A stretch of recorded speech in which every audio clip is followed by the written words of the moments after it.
நிச்சயமாகவே என் ஜனங்கள் ஒருபோதும் வெட்கப்பட்டு போவதில்லை என்று சொல்லுகிறார். அல்லேலூயா. அதனால் இந்த மாதத்தின் வாக்குத்தத்தத்தை நாம் வாசிக்கப் போகிறோம். எடுத்துக்கொள்வோம். ஏசாயா 62வது அதிகாரம் 8வது வசனத்தை யாராவது எடுத்தவர்கள் சத்தமாய் வாசிக்க முடியும். அன்பாய் கேட்டுக்கொள்கிறேன். அல்லேலூயா. கொண்டேன் உன் பிரயாசத்தினாலாகிய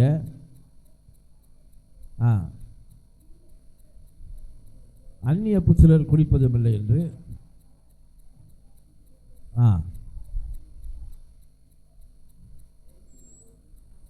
ஆணையிட்டார்.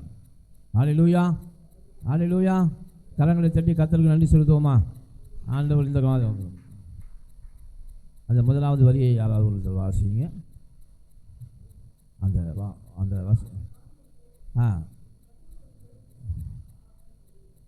நான் உன் தானியத்தை உன் சத்துருக்களுக்கு ஆகாரமாய் கொடேன். அல்லேலூயா. இந்த நாளிலே அநேகருக்குள்ள நாம் ஆண்டவர் நம்மை ஆசீர்வதிக்கிறார். நமக்கு செல்வத்தையும் பெருக்கத்தையும் எல்லாத்தையும் கர்த்தர் கொடுக்கிறார். ஆனால் அதில் எத்தனை சதவீதம் சாப்பிட்றோம் அப்படின்னு தெரியாது நமக்கு. அதே சமயம் நம்முடைய சத்துரு எத்தனை சதவீதம் அதை சாப்பிடுகிறான். அல்லேலூயா. அது பாருங்கள், இன்றைக்கு அநேக இடங்களில் நம்ம பார்த்தோம்னா சத்துருவானவன் வஞ்சித்து ஆசீர்வாதங்களை பிடுங்கி கொடுக்கிறான். அல்லேலூயா. இப்போ ஆண்டவர் ஆசீர்வதிப்பது அது ஒரு தனி பிரச்சனை இல்லை. ஏன்னால் ஆண்டவருடைய ஆசீர்வாதம் எப்போதும் நமக்கு வந்துக்கிட்டே இருக்குது. இந்த பூமியில் கர்த்தருடைய ஆசீர்வாதம் நமக்கு உண்டாகி கொண்டே தான் இருக்கிறது. ஆனால் ஏன் நமக்கு அது நிரந்தரமாகலை என்றால் சத்துரு ஒரு பக்கம் பிடுங்குறான். சத்துரு என்ன செய்யலாம்? ஒரு பக்கம் அதை பிடுங்கி, அதனால தான் நமக்கு ஆசீர்வாதங்கள் குறைந்து கொண்டே போகிறது, ஒரு சமயம் இல்லாமல் போகிறது. நமக்கு வர வேண்டிய ஆசீர்வாதங்களை அவன் இடையிலே தடுத்து விடுகிறான். இப்படிப்பட்ட காரியங்கள் நமக்கு இருப்பதனால்தான் ஆசீர்வாதங்கள் நமக்கு நிலைக்காமல் இருக்கிறது. அப்போ இதை ஒரு நம்முடைய மகன் ஆசீர்வதிக்கப்பட வேணும்னா கர்த்தர் செய்ய வேண்டிய முதலாவது வேலை என்னென்னா, சத்துருவானவனுடைய போராட்டத்தை நம்மிடத்திலிருந்து எடுத்து போட வேண்டும். அல்லேலூயா. அப்பொழுது நாம் வளங்கொண்டும் இடங்கொண்டும் நம்மளால் பெருக முடியும். பாருங்கள், ஒரு பாத்திரத்தில் தண்ணி இருக்குது. அந்த பாத்திரம் ஓட்டை இல்லாமல் இருந்துச்சுன்னா சுத்த நிரம்பி வலியும். எங்கேருந்து? மேலேருந்து நிரம்பி வலியும். அந்த பாத்திரத்தை ஓட்டை இருந்துச்சுன்னா நீங்கள் எவ்வளவு தண்ணி ஊற்றினாலும் அந்த பாத்திரம் நிரம்பாது. அல்லேலூயா. இன்றைக்கு அநேகருடைய வாழ்க்கையில் ஏன் நிரம்பி வலிக்கிற அனுபவம் இல்லைன்னா, சத்துருனுடைய ஓட்டை அந்த பாத்திரத்தில் இருப்பதனால தான் நிரம்பி வழியாமல் நாம் இருக்கிறோம். அல்லேலூயா. நிரம்பி வழியாமல் இருக்கிறோம். அப்போ அந்த சத்துருனுடைய அந்த ஓட்டையை நாம் அலசிட்டோம்னா ஆண்டவருடைய ஆசீர்வாதம் பூரா நமக்குள்ளே தங்கும். அல்லேலூயா. நாம் நிரம்பி வழிவோம். நிரம்பி வழிகிறோம் என்னென்ன? நாம் சாப்பிட்டு, நம்முடைய பிள்ளைகள் சாப்பிட்டு, நம்முடைய உறவினர்கள் சாப்பிட்டு, வெளியில் இருக்கிறவர்களும் சாப்பிடத்தக்கதாக கர்த்தருடைய ஆசீர்வாதம் நமக்கு கடந்து வரும். அல்லேலூயா. அப்போ ஆண்டவர் நமக்கு ஒரு வாக்குத்தத்தம் என்ன கொடுக்குறாங்க அந்த காலையில்? நான் முதல்ல நீ ஆசீர்வதிக்காமல் இருப்பதற்கு என்னுடைய ஆசீர்வாதம் ஒரு தடையல்ல. நான் ஆசீர்வதிக்காமல் இருக்கிறேன் என்று நீ நினைக்க வேண்டிய அவசியமே இல்லை. என் ஆசீர்வாதம், என் நன்மையான ஈவு அனுதினமும் புதிய புதிய நன்மையினால் நான் நிரப்புகிற தேவன் அனுதினம் உனக்கு வந்துக்கிட்டே இருக்குது. ஆனால் வந்த ஆசீர்வாதத்தை சத்துரு என்ன செய்கிறான்? பிடிக்க கொண்டு போகிறான். ஏதோ ஒரு வழியில் அவன் தடுத்து விடுகிறான். அப்போ முதலாவது ஆண்டவர் நமக்கு வாக்கு கொடுக்குறார் என்னென்னா, இனி உன் சத்துரு, வாசிங்க, இனி உன் தானியத்தை உன் சத்துருவுக்கு ஆகாரமாக நான் கொடுக்க மாட்டேன். அல்லேலூயா. அப்போ நம்முடைய சத்துருவானவன் நம்மிடத்தில் இருந்து பிடுங்கி கொண்டு நம்ம என்ன செய்யலாம்? பாதியை பிடுங்கிட்டு பாதியை தான் நமக்கு கொடுக்குறான். ஆனால் நமக்கு தெரியாது. நமக்கு அது இப்போ சத்துரு எப்படி அதை பிடுங்குறான் பாருங்கள். நம்ம கையில் கொஞ்சம் காசு இருக்குன்னு வச்சுருக்கோங்களேன், உடனே நமக்கு ஒரு பலவீனம், ஒரு வியாதி வரும். அவன் என்ன செய்வான்? ஒரு பலவீனத்தை நமக்கு கொடுப்பான். உடனே நாம் என்ன செய்கிறோம்? அந்த பணத்தை எடுத்துக்கிட்டு போய் டாக்டர்கிட்ட கொண்டு போய் கொடுத்து அதில் பாதியை டாக்டர்கிட்ட கொடுக்குறோம், பாதி போயிடுது. அப்போ அந்த ஆசீர்வாதத்தின் பலனை சத்துருவானவன் மருத்துவரிடம் கொடுக்கப்பட்டு விடுவான். இல்லை ஒரு பிரச்சனை வருது, இந்த பிரச்சனையின் மூலமாக நமக்கு பணம் செலவழிக்க வேண்டியது வருகிறது. இல்லை யாராவது ஒருவர் வந்து நம்மிடத்தில் கடன் கொடுங்க அப்படின்னு கேட்டு வாங்கிட்டு போகிறாங்க, அது திரும்ப கொடுத்துட்டு இப்படித்தான் ஒரு மனிதனுடைய வாழ்க்கையில் சத்துருவானவன் நம்முடைய ஆசீர்வாதத்தை பிடிங்கி கொண்டே இருக்கிறான். ஆனால் நாமளும் ஏமாந்து கொண்டே இருக்கிறோம். அப்போ ஆண்டவர் என்ன சொல்கிறாருன்னா, இனி சத்துரு வந்து உன்கிட்ட இருந்து இந்த ஆகாரத்தை பிடுங்க முடியாது. ஹல்லேலூயா. பாருங்கள், சத்துருவானனுடைய போராட்டத்தை கர்த்தர் நிப்பாட்டிட்டார்னா நிச்சயமாகவே கொஞ்ச நாளுக்குள்ளே நாம் நிரம்பி வழிந்து விடுவோம். ஹல்லேலூயா. நாம் நிரம்பி வழிந்து விடுவோம். அதான் ஆண்டவர் வாக்குத்தத்தம் கொடுக்குறாரு இன்றைக்கி. என்னென்னா, உனக்கு வருகிற ஆசீர்வாதத்தை இனி உன் சத்துருவுக்கு நான் ஒரு பிட்டு கூட நான் என்ன செய்ய மாட்டேன், கொடுக்க மாட்டேன். அவன் இனி திங்க மாட்டான். ஹல்லேலூயா. அவன் இனி திங்க மாட்டான். பாருங்கள், உங்களுக்கு வருகிற ஆகாரத்தை உன் கையின் பிரயாசத்தை நீயே சாப்பிடுவாய். ஆண்டவர் எவ்வளவு நல்லவர் பாருங்கள். நம்ம ஒரு சின்ன குழந்தை வருவோம், பெற்ற மனது என்ன செய்யுது, ஏதாவது குழந்தைக்கு ஒரு பொருளை வாங்கி கொடுக்குது. அதை வாங்கி என்ன செய்யுது, வெளியில் போய் விளையாடுது. விளையாடும்போது பக்கத்து வீட்டில் இருந்து 2 பிள்ளைங்க வருது. உடனே நாம் என்ன செய்கிறோம், நமக்கு சுயநலம் கூட தான் என்ன செய்கிறோம், அந்த பிள்ளையை கூப்பிட்டு சொல்கிறோம், வா இது நீனே சாப்பிட்ரு, மற்ற பிள்ளைகளுக்கெல்லாம் என்ன செய்யாத, கொடுத்துடாத அப்படின்னு நம்மளை அறியாமலே சொல்கிறோம். இதே போல் தான் ஆண்டவன் சொல்கிறாரு. இது ஏனென்றால் தவறு இல்லை. ஏனென்றால் பக்கத்து வீட்டு பிள்ளைங்க அவங்க அப்பா அம்மா வாங்கி கொடுக்குறதையும் சாப்பிட்ருக்காங்க, நம்ம பிள்ளைங்க நம்ம தான் வாங்கி கொடுக்குறோம். ஆமாம். அப்போ நாம் நினைக்கிறோம், இந்த அம்மா சுயநலமாக சொல்கிறாங்களே, அடுத்தவங்களுக்கு கொடுக்கக்கூடாதுன்னு சொல்கிறாங்களே. அப்படி இல்லை. ஒரு தாய்மையானது என்ன, நம்ம பிள்ளைங்க அதை சாப்பிடட்டும். இது ஒரு தாயுள்ளம் கொண்ட தேவன் சொல்கிறாரு, உன் கையின் பிரயாசத்தை நீயே சாப்பிடு. ஹல்லேலூயா. உன் சத்துருவுக்கு இதை ஆகாரமாக கூடாதே. அப்போ சத்துருவானவன் நம்முடைய ஆகாரத்தை பங்கிட்டு கொள்ளாதபடி ஆண்டவர் அந்த ஓட்டையை, அந்த பாத்திரத்தின் ஓட்டையை அடைக்கும் போது நாம் ஒரு சனப்பதில் நிரம்பி ஒளிந்து விடுவோம். ஹல்லேலூயா. அதனால் ஆண்டவர் இன்றைக்கி வாக்கு உங்களுக்கு கொடுக்குறாரு, இனி உன் ஆகாரத்தை எந்த சத்துருவும் சாப்பிட மாட்டான். ஹல்லேலூயா. நீயே சாப்பிடுவாய். பாருங்கள், ஏதேன் தோட்டத்தில் ஆண்டவர் எவ்வளோ பெரிய ஆசீர்வாதத்தை ஆதாமுக்கும் ஏவாளுக்கும் கொடுத்தார். 4 பெரிய ஆறுகள், அந்த ஆறுகள் நிறைய தங்கங்கள், வைரங்கள், மரங்கள், கனிகள், பெரிய தோட்டம் என்பது நம்ம வீட்டுக்கு பின்னால் இருக்க தோட்டம் இல்லை. 4 பெரிய நாடுகள் இணைந்த ஒரு தோட்டம் தான் ஏதேன் தோட்டம். இந்த தோட்டத்தை ஆதாமுக்கும் ஏவாளுக்கும் கர்த்தர் கொடுத்தாரு. அங்கேயே அவன் பிசாசு என்ன செஞ்சுட்டான், தொடங்கிட்டான், அவன் வேலையை தொடங்கிட்டான். ஏனென்றால் அந்த பிசாசுடைய சத்துருடைய வேலையே என்னென்னா, இந்த பூமியில் கர்த்தர் கொடுக்குற ஆசீர்வாதத்தை முழுமையாக மனிதன் சுதந்திரிக்க கூடாது. ஏதாவது ஒரு பிரச்சனையை கொடுத்து அவனுக்கு செலவு இழுத்து விடணும். ஏதாவது பிரச்சனையை கொடுத்து செலவு இழுத்து விடணும். இல்லை வியாதியை கொடுக்கணும், இல்லை பிரச்சனையை கொடுக்கணும், வக்கீலுக்கு கொடுக்கணும். ஏதாவது இப்படி கொடுத்து நம்மை பாதியை குறைச்சிடலாம். அப்போ இந்த போராட்டத்தை கர்த்தர் தான் நிப்பாட்ட முடியும். ஏனென்றால் சத்துருவை தலையை மிதிக்க அதிகாரம் யாருக்கு இருக்குது? தேவனுக்கு இருக்குது. அப்போ அதனால தான் நம்ம சத்துருவை முதலாவது வீழ்த்த வேண்டும். அப்போ நமக்கு அது யாருடைய ஆதரவு வேணும்? தேவனுடைய ஆதரவு வேண்டும். அப்போ நாம் ஆண்டவரை ஆசிர்வதிங்கன்னு ஜெபிக்கிறதை காட்டிலும் ஆண்டவரை என் ஆசீர்வாதத்தை பிடுங்குகிற சத்துருவின் தலையை நசுக்கி போடுங்க. ஹல்லேலூயா. உன் சத்துருவுக்கு நான் ஆகாரமாக இனி உன் பிட்டை கொடுக்கவே மாட்டேன்.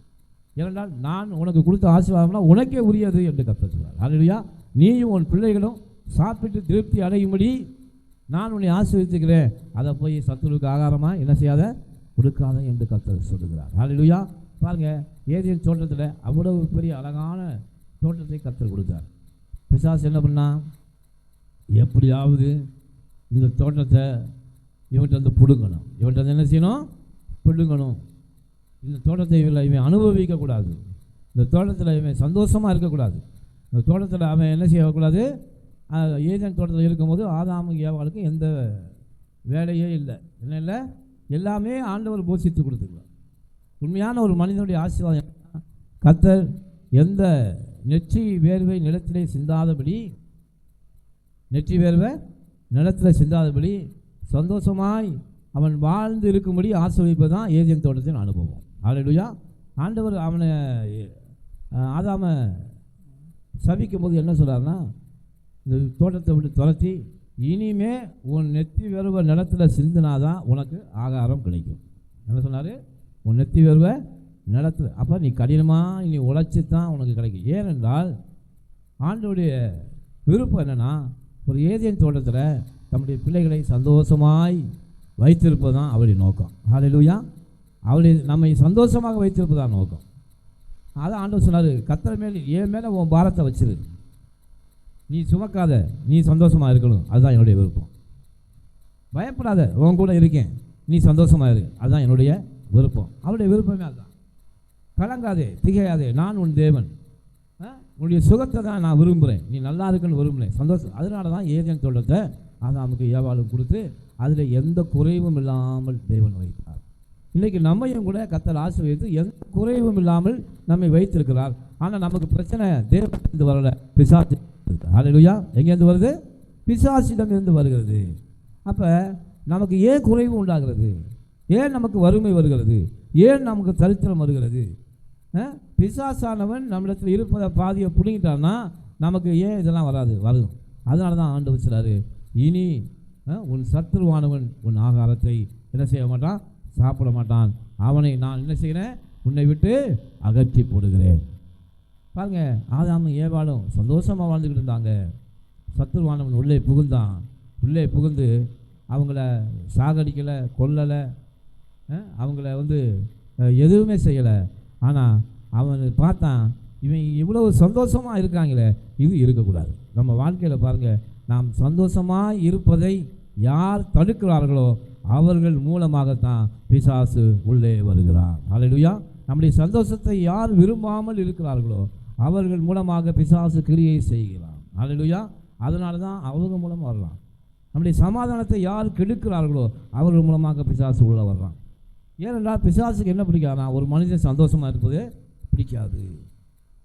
அதை நாம் புரிஞ்சுக்கலாம். வாழ்க்கையில் நம்ம சந்தோஷமாக இருக்கோம், நமக்கு ஒரு காரியம் பிடிக்குது, அதை செய்யணும்னு நினச்சா பிசாசு என்ன சொல்லுவான், யாராவது ஒரு மூலம் இதை செய்யாத, அதை நீ செய்யாத, நீ அந்த வழியில் போகாத, இப்படி சொல்கிறான்னா பிசாசு நம்ம உள்ளக்க வந்திருக்கிறான். ஏனென்றால் நாம் ஆசிரிக்கப்படுவதும் சந்தோஷமாக இருப்பதும் பிசாசுக்கு பிடிக்காது. ஆதாம் ஏவாளும் அந்த தோட்டத்தில் மிகவும் சந்தோஷமாக இருந்தார்கள். அவளுக்கு எந்த தேவையும் இருந்ததில்லை. கர்த்தரின் மேய்ப்பராக இருக்கிறார், நான் தாழ்ச்சி அடையேன் என்று எழுதியிருக்கு. அப்புறம் இங்கிலீஷில் என்ன போட்டிருக்குன்னா, நான் எனக்கு எந்த தேவையே இல்லை, I shall not be in want. அப்படின்னா எனக்கு தேவை ஒன்றே இல்லை, எல்லாம் நிறைவாக இருக்கிறது. ஏதேன் தோட்டத்தில் எல்லாம் நிறைவாக இருக்குது. நீங்கள் கர்த்தரை தேடினீங்கன்னா உங்கள் வாழ்க்கையில் எல்லாம் நிறைவாக இருக்கும். ஆனால் இந்த பூமியில் பிசாசான ஆண்டவர் சொல்கிறாரு, பிசாசுக்கு எதிர்த்து நில்லுங்கள், அப்போது அவன் உங்களை விட்டு ஓடிப்போவான். என்ன காரணம்னா, ஆண்டவர் சொல்கிறாரு, பிசாசை உன் வாழ்க்கையில் வரவிடாமல் தடுக்கணும்னா அது உன் கையில் தான் இருக்குது, நீ தான் அதை துரத்தணும். ஹல்லேலூயா. நன்மை எது தீமை எது என்று அறிந்து உன் வாழ்க்கையிலே உன் சத்துருவானவன் உனக்கு எந்த விதத்தில் நஷ்டத்தை ஏற்படுத்துகிறான், உன் பணத்தை எந்த விதத்தில் திருடுகிறான், உன்னுடைய காரியங்களை எந்தெந்த காரியம் மூலமாக செலவழிக்க வைக்கிறான், உனக்கு அநியாயமாய் உன் காசை எப்படி வீணாய் போகிறது, இதை நீ கண்டுபிடித்து அதை அறிந்து கொண்டு நடந்தால் கொஞ்ச காலத்தில் கர்த்தர் தம்முடைய மகிமையின் ஐஸ்வர்யத்தை உங்களுக்கு பெருக பண்ணுவார். ஹல்லேலூயா. அதனால தான் ஆண்டவர் சொல்றாரு, உன் சத்துருவுக்கு கவனமாயிரு. ஹல்லேலூயா. ஏதேன் தோட்டத்தில் கவனமாய் அவன் இல்லாததினாலே என்ன நடந்துச்சு, தோட்டத்தையே அவன் இழந்து போனான். அதனால் நாம் கவனமாக இருக்கணும். சத்துருவுக்கு ஆகாரத்தை கொடுக்கக்கூடாது. இப்படி முதலாவது என்ன ஜெபம் பண்ணணும், ஆண்டவரே என் சத்துருவானவன் இனிமேல் என்னை சொல்லக்கூடாது, நீங்கள் கொடுக்குற ஆசீர்வாதத்தை முழுமையாய் நான் சுதந்திரிக்க வேண்டும். ஹல்லேலூயா. அதற்காக நாம் ஜெபிக்க வேண்டும்.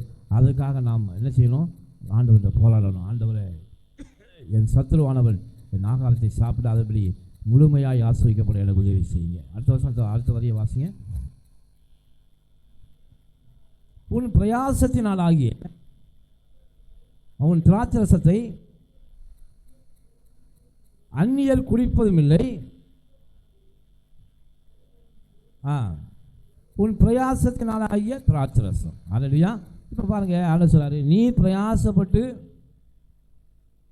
திராட்சை தோட்டத்தை வளர்த்து அந்த பழத்தை பறித்து அதை ஆலையில் நசுக்கி அந்த திராட்சரசத்தை எடுத்து அதை நீ சாப்பிடாம அதை அந்நியர் சாப்பிட்டா எப்படி இருக்கும்?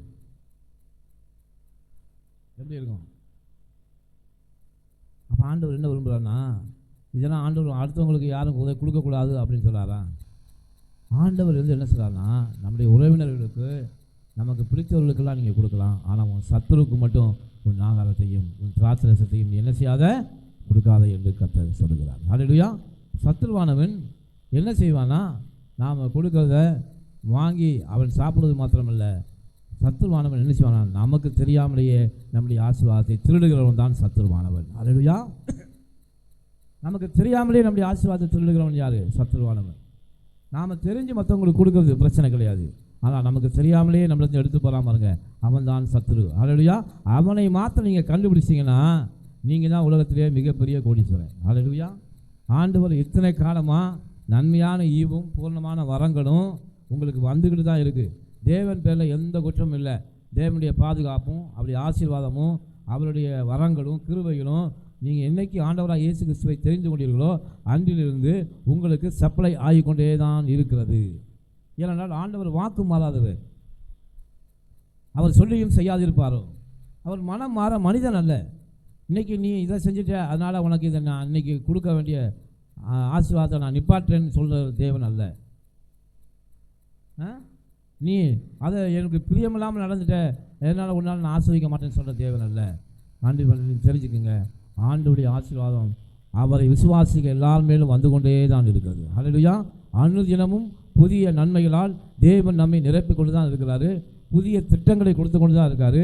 புதிய புதிய ஆசீர்வாதத்தை எடுத்து கொண்டு தான் இருக்கோம், கொடுத்து கொண்டு தான் இருக்காரு. ஆனால் சத்துருவானவன் தான் அந்த ஆசீர்வாதங்களை இடையிலே தடுத்து நிறுத்தி நமக்கு வரவிடாமல் பண்ணுகிறான். அல்லேலூயா.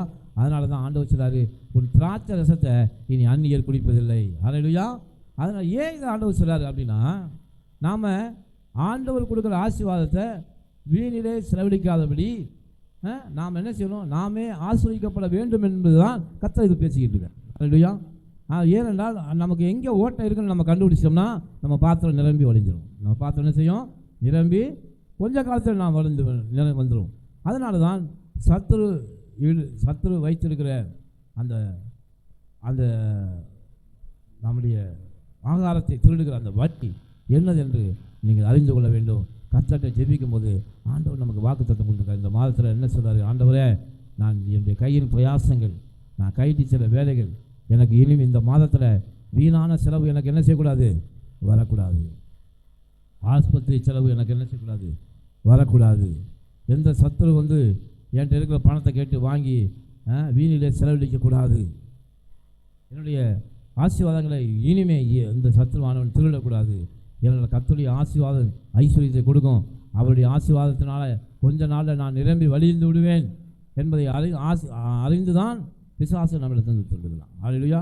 அதனால் நாம் அதில் கவனமாக இருப்போம். அதனால் இப்படி ஜெபம் பண்ணுவோம். இந்த மாதத்தில் நீங்கள் ஜெபித்து பாருங்கள். ஆண்டவர் சொல்றார், உன் கூடையும் உன் மாப்பி சீர தொட்டியும் என்னவா இருக்கும், ஆசீர்வதிக்கப்பட்டிருக்கும் என்று கர்த்தர். உன் கூடை என்பது என்ன, நம்ம கடைக்கு போய் இந்த காலத்தில் நம்ம பேக்கெலாம் கொண்டு போகிறோம், கடையில் போய் கட்டைப்பை மாதிரி ஏதோ கொண்டு போய் வாங்கிட்டு வரோம். ஆனால் அந்த நாட்கள் என்ன பண்ணுறாங்க, ஒரு கூடையை கொண்டு மார்க்கெட்டுக்கு போனால் அந்த கூடையில் பழங்கள், வீட்டுக்கு தேவையான எல்லா பொருட்களும் வாங்கி கொண்டு வருவார்கள். எல்லா பொருட்களும் இந்த கூடையில் வைத்து கொண்டு வருவார்கள். ரெண்டாவது மாப்பிசைகிற தொட்டி. ஒரு வீட்டில் நம்ம இங்கே என்ன செய்யணும், அரிசியை போட்டு வச்சுருக்கோம். ஆனால் அந்த கோதுமையை யூஸ் பண்ணுற நாடுகளில் எப்பொழுதுமே ஒரு தொட்டி இருக்கும். அந்த தொட்டியில் மாவை பிசைஞ்சு மாவு ரெடியாக எப்போவுமே இருக்கும். ஏன்னா அவங்களுக்கு ஆகாரமே அந்த ரொட்டி தான். அவங்க நம்ம எப்போ எப்படி நம்ம வீட்டில் அரிசி இருக்கோ நினச்சோன்னா எடுத்து அரிசியை போட்டு சோறு ஆக்கி சாப்பிட்றோம். இதே போல் தான் அவர்கள் அந்த மாவை எப்போதும் பிசைந்து வைத்திருப்பார்கள்.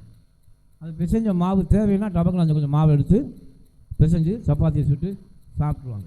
அப்போ ஆண்டவருடைய ஆசீர்வாதம் என்ன சொல்கிறாரு, நீ கடைக்கு கொண்டு போகிற உன் கூடை ஆசிரியப்பட்டிருக்கோம்னா உன் வீட்டில் நீ ஜாமான் வாங்கி கொண்டு வருகிற பொருட்கள் வாங்கி கொண்டு வருகிற பையில் எந்த நேரமும் என்ன இருக்கும், பொருட்கள் இருந்து கொண்டே இருக்கும். அல்லேலூயா.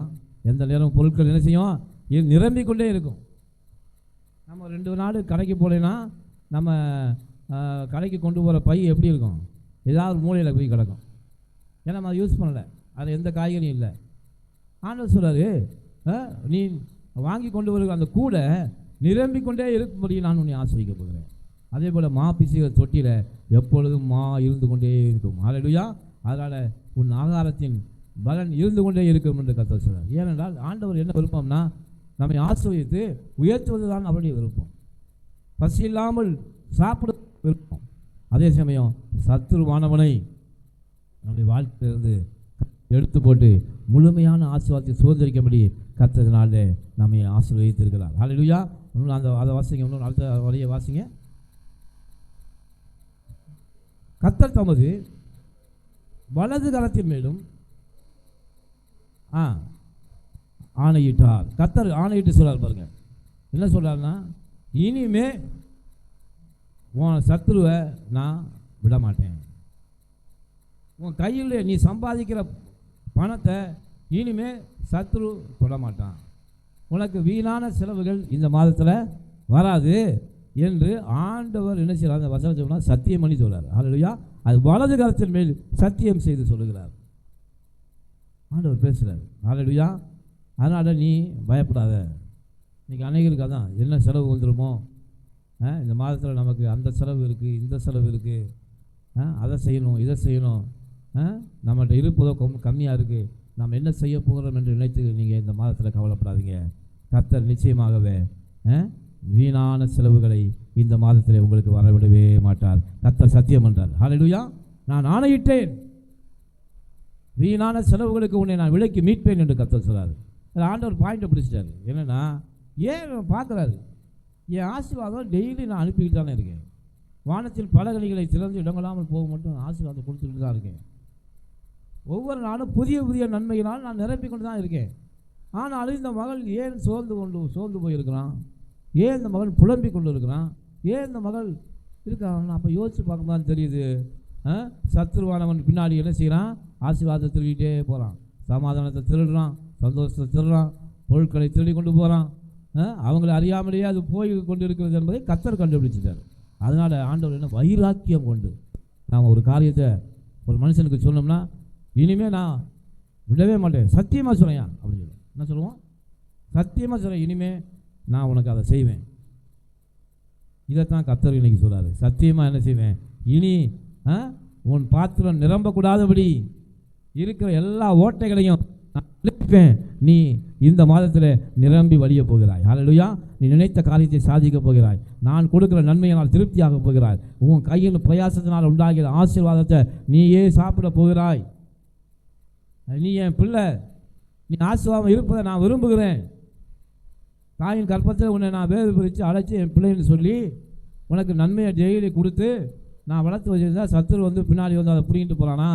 இருக்கட்டும், உனிமே நான் உன் வாழ்க்கையில் அவனை நான் விடவே மாட்டேன் என்று கர்த்தர் தன் வலதுகையின் மேலே சத்தியம் செய்கிறார். ஹல்லேலூயா. அதனால் என்றைக்கு கர்த்தருடைய ஆசீர்வாதம் ஐஸ்வர்யத்தை கொடுக்கும், அவருடைய ஆசீர்வாதத்துக்கு எந்த தடையும் இல்லை. அவர் தினமும் நம்மை ஆசீர்வதித்து கொண்டு தான் இருக்கிறார்.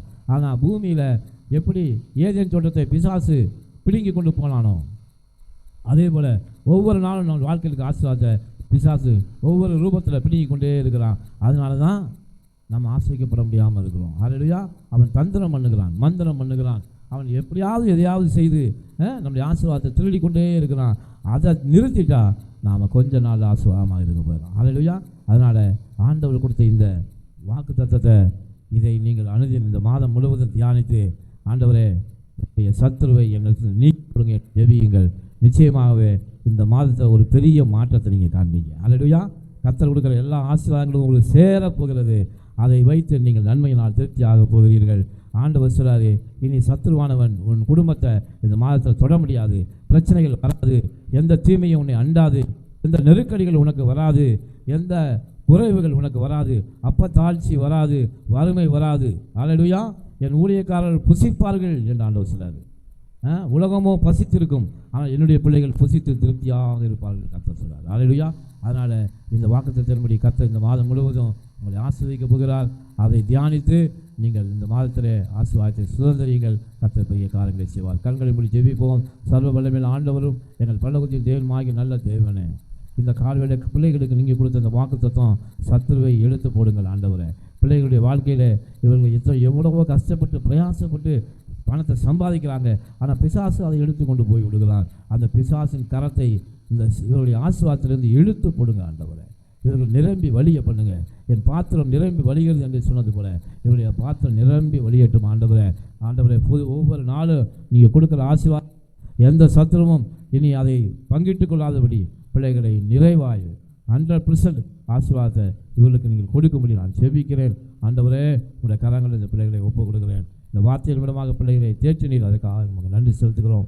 இந்த கரங்களை ஒப்புக் கொடுக்கிறோம். அந்த பிள்ளைகள் ஒவ்வொருவரையும் அப்படி ஆசீர்வதிக்கிறோம் ஆண்டவரே. அவர்களுடைய பிள்ளைகளை ஆசீர்வதிக்கிறோம். அவருடைய பிள்ளைகளின் பிள்ளைகளை நாங்கள் ஆசீர்வதிக்கிறோம். அவர்கள் செய்கிற வேலைகளை ஆசீர்வதிக்கிறோம். ஒரு குடும்பத்தை ஆசீர்வதிக்கிறோம். அவர்கள் சகலவற்றிலும் தேவனுடைய பாதுகாப்பு இந்த பிள்ளைகளுக்கு உண்டாயிருக்க வேண்டும் என்று நாங்கள் செபிக்கிறோம் ஆண்டவரே.